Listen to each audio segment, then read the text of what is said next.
نبینا محمد وعلی آلہ وصحبہ اجمعین وبعد فصل لربک وانحر۔ اللہ رب العزت قرآن مجید میں اپنے پیارے پیغمبر صلی اللہ علیہ وسلم کو حکم دیتے ہیں فصل لربک وانحر، اللہ تعالیٰ کے لیے نماز پڑھیے اور اللہ تعالیٰ کے لیے ہی قربانی کیجیے۔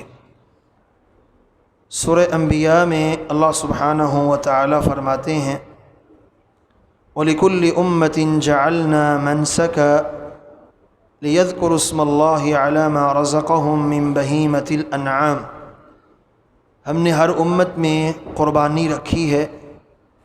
قربانی کا حکم اور یہ عبادت ہر امت کے لیے اللہ سبحانہ و تعالیٰ نے مقرر کی ہے، تو وہ بہیمۃ الانعام گھریلو چوپاؤں پہ اللہ تعالیٰ کا نام لیں۔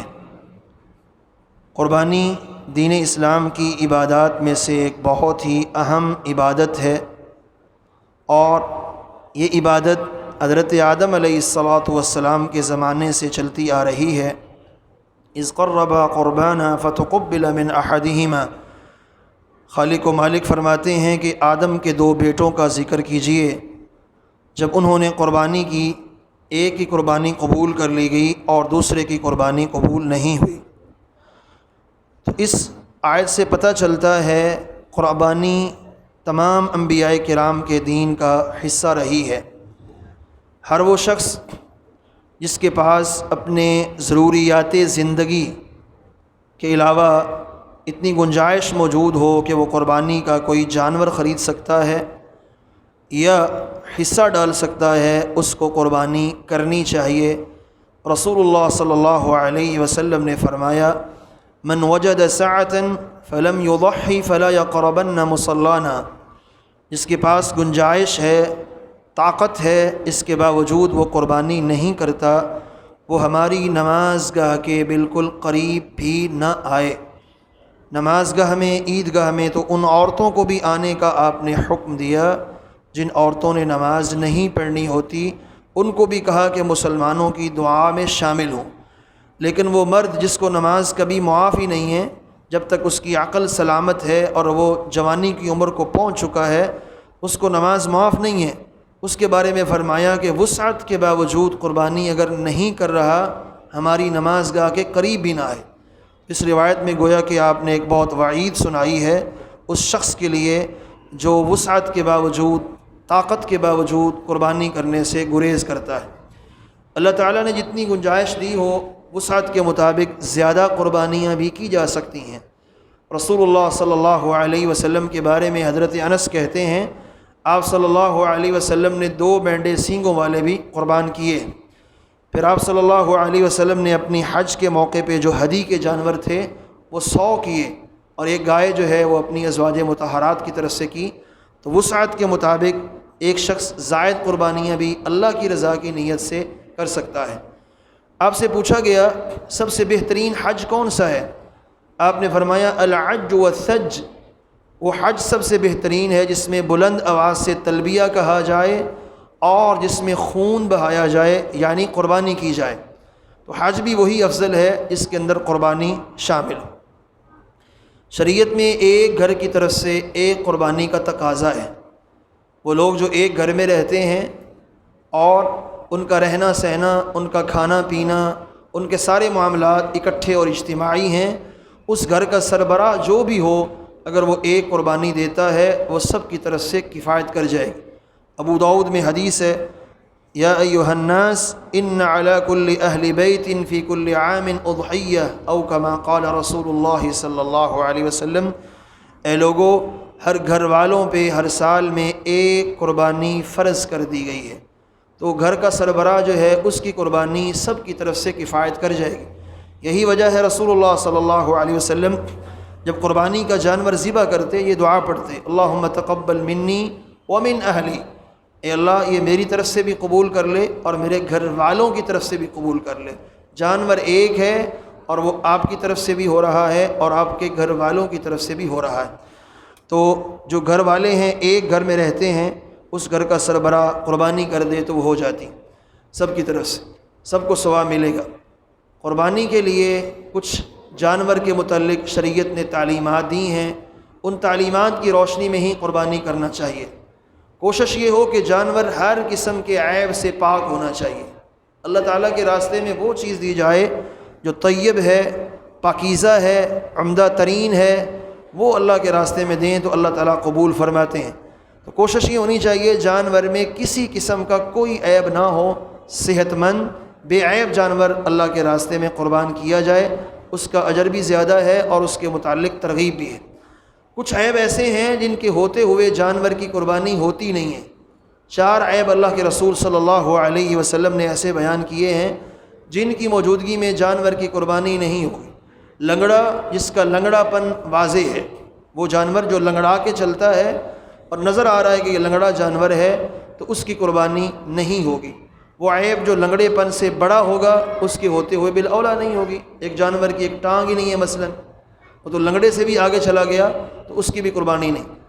العورا، وہ جانور جو ایک آنکھ سے کانا ہے یا دونوں آنکھوں سے نبینا ہے یا ایک آنکھ سے نبینا ہے، اس کی قربانی بھی اللہ کی بارگاہ میں نہیں ہوتی۔ 4 لا تجوز فی الاضاحی، آپ نے خود فرمایا 4 قسم کے جانور جو عیب ان میں پایا جائے ان کی قربانی ہوتی نہیں ہے۔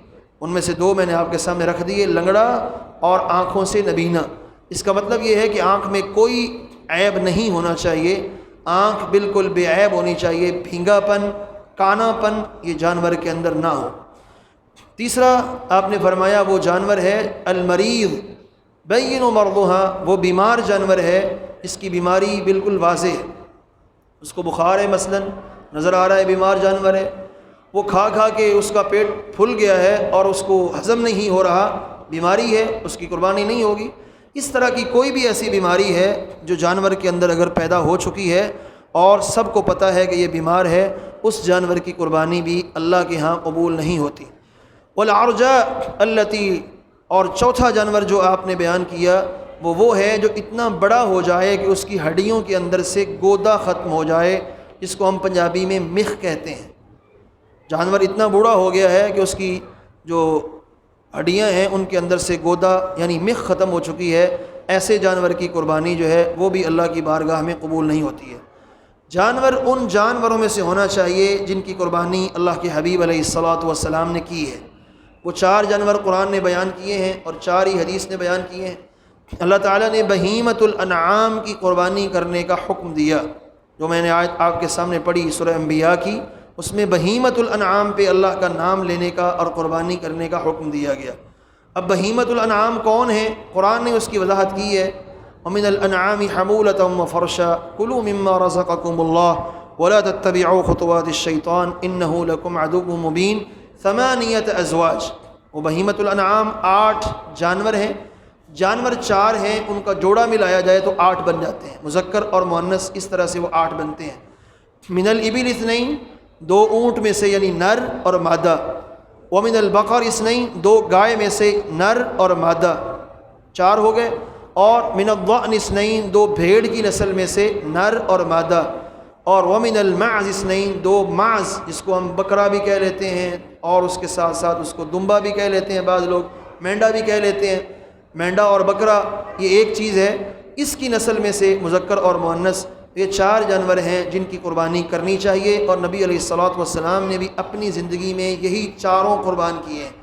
اونٹ بھی کیا ہے آپ نے، گائے بھی کی ہے آپ نے، مینڈا بھی کیا ہے آپ نے، دمبا بکرا بھی کیا ہے آپ صلی اللہ علیہ وسلم نے۔ تو انہی جانوروں میں سے ہی کوئی جانور جو ہے وہ قربان کرنا چاہیے، یہ اللہ کے رسول علیہ السلام کی سنت ہے۔ اسی طرح قربانی ان ایام کے اندر کی جائے جن ایام میں کرنے کا شریعت نے حکم دیا ہے۔ ان ایام سے پہلے کریں گے تب بھی قربانی نہیں ہے، اس وقت کے بعد کریں گے تب بھی قربانی نہیں ہے۔ شریعت نے قربانی کا وقت رکھا ہے، اس سے پہلے کر لی قربانی نہیں ہوئی، اس کے بعد کریں گے قربانی نہیں ہوگی۔ وہ وقت کیا ہے؟ عید کی نماز پڑھنے کے بعد قربانی کا وقت شروع ہوتا ہے، اور 13 ذی الحج یعنی عید کے 4تھے دن تک مغرب کی سورج کے ڈوبنے تک جو ہے وہ اس کا وقت رہتا ہے۔ رسول اللہ صلی اللہ علیہ وسلم نے فرمایا وفی کل ایام التشریق ذبح، ایام تشریق بھی قربانی کے دن ہیں۔ ایام تشریق 11، 12 اور 13 یہ جو دن ہیں، 10 ذی الحجہ کو قربانی ہوتی ہے، اس کے بعد اگلے 3 دن مزید وہ قربانی کے ایام ہیں، دن کے وقت ہو رات کے وقت ہو، ان ایام میں کسی وقت بھی قربانی کی جا سکتی ہے، لیکن 10 ذی الحجہ کو عید کی نماز پڑھنے سے پہلے نہیں کر سکتے، عید کی نماز پڑھنے کے بعد کریں گے۔ ایک صحابی غالباً ابو بردہ رضی اللہ عنہ کا واقعہ ہے، انہوں نے عید سے پہلے کر لی تھی تو آپ نے فرمایا کہ نہیں، دوبارہ کرو۔ قربانی کے جانور کے لیے 2 دانتا ہونا، جس کو دوتا کہتے ہیں اردو میں اور دوندا کہتے ہیں پنجابی میں، تو دونتا جانور ہونا قربانی کے جانور کے لیے ضروری ہے، اللہ کہ وہ بھیڑ کی نسل کا ہو تو وہاں 1 سال کا کھیرا بھی جائز ہے۔ بھیڑ کی نسل کا 1 سال کا کھیرا بھی جائز ہے۔ بھیڑ کے علاوہ اگر بکرا ہے، مینڈا ہے، گائے ہے، اونٹ ہے، ان میں سے وہی جانور قربان کیا جائے گا جو 2 دانتا ہے، جس کے دودھ کے اگلے 2 دانت گر جائیں۔ وہ ہر جانور کا الگ الگ مسئلہ ہے۔ بکرے کا 1.25 سال سے 1.5 سال کے درمیان گرتا ہے وہ، گائے جو ہے جب 3 سال کی ہو جائے غالباً اس وقت گرتا ہے، اونٹ 5 سال کا ہو جائے اس وقت گرتا ہے۔ تو جب اس کے دودھ والے دانت جو ہیں وہ گر جائیں اگلے کے سامنے دودھ والے، تب اس کو قربانی کر سکتے ہیں، ورنہ نہیں۔ اللہ کہ بھیڑ کی نسل کا ہو تو 1 سال کا بھی جائز۔ صحیح مسلم میں روایت ہے، آپ نے فرمایا لا تذبحوا الا مسنہ، 2 دانتے جانور کے علاوہ کوئی جانور ذبح نہ کرو، الا ان یعصر علیکم، ہاں اگر نہیں مل رہا تو پھر تذبحوا جذعۃ من الضأن، بھیڑ کی نسل میں سے 1 سال کا کھیرا جو ہے وہ کرنا جائز۔ یہ قربانی کے متعلق موٹے موٹے مسائل، کچھ سوالات ہیں۔ پہلا سوال یہ، قربانی کے متعلق اہم بات یاد رکھیے گا، قربانی جس نے کرنی ہے جب چاند نظر آ گیا تو وہ ناخن بال نہیں کٹوائے گا۔ قربانی جب کر لی ہے، اس کا گوشت، اس کی کھال یا کوئی بھی چیز اجرت کے طور پہ کسائی کو دیں گے تو قربانی کا ثواب ضائع ہے۔ ہاں ویسے اگر آپ دینا چاہیں ہمدردی کے طور پہ، مسلمان ہے اس طور پہ، غریب ہے، وہ دے دیں۔ اجرت کے اندر قربانی کا جانور، اس کا گوشت دینا یا اس کی کھال اجرت میں دینا، اس سے قربانی کا ثواب ضائع ہو جاتا ہے۔ کھال مسکینوں غریبوں کا حق ہے، یتیموں کا حق ہے، ان تک پہنچائیں۔ کسائی کو پیسے دیں یا کوئی اور چیز دیں، قربانی کا گوشت اس کو اجرت میں نہ دیں، اور قربانی کی کھال اس کو اجرت میں نہ دیں گے تو ثواب ضائع ہو جائے گا۔ قربانی کے گوشت کے متعلق عام طور پہ ہمارے معاشرے میں یہ تصور ہوتا ہے کہ 3 حصے کیے جائیں۔ شریعت میں کوئی 3 حصے، پہلی بات تو یہ ہے کہ لازم فرض کوئی نہیں ہے، پھر کرنے بھی چاہیں تو شریعت میں یہ بھی نہیں ہے کہ وہ برابر برابر ہونے چاہیے، ایسا بھی نہیں ہے۔ ضرورت دیکھیں، اگر معاشرے میں مانگنے والے زیادہ ہیں، قربانیاں کرنے والے لوگ تھوڑے ہیں، زیادہ لوگوں کو بانٹنے کی ضرورت ہے، زیادہ بانٹیں، کم کھائیں۔ اور اگر سب نے کی ہیں، سبھی کے پاس موجود ہے، تو پھر اس کو جتنا ذخیرہ چاہیں کر سکتے ہیں۔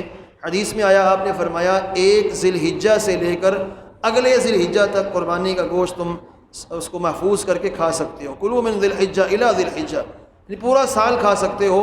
وہ تبھی کھایا جائے گا جب اس کو سٹاک کریں گے، محفوظ کریں گے۔ تو ضرورت دیکھیں معاشرے میں کس چیز کی ہے۔ جب آپ شروع میں مدینہ میں گئے تھے تو قربانیاں کرنے والے لوگ تھوڑے تھے، آپ نے حکم دیا 3 دن سے زائد گوشت نہیں کھا سکتے ہو، 3 دن میں جتنا کھانا ہے کھا لو۔ اس کے بعد کسی بھی شخص کے گھر میں 3 دن سے زائد قربانی کا گوشت نہیں ہونا چاہیے۔ اس کے بعد جب دیکھا صحابہ کرام میں وسعت آ گئی ہے، سبھی قربانیاں کرنے لگ گئے ہیں، تو آپ صلی اللہ علیہ وسلم نے ان کو اجازت دے دی کہ تم اس کو ذخیرہ بھی کر سکتے۔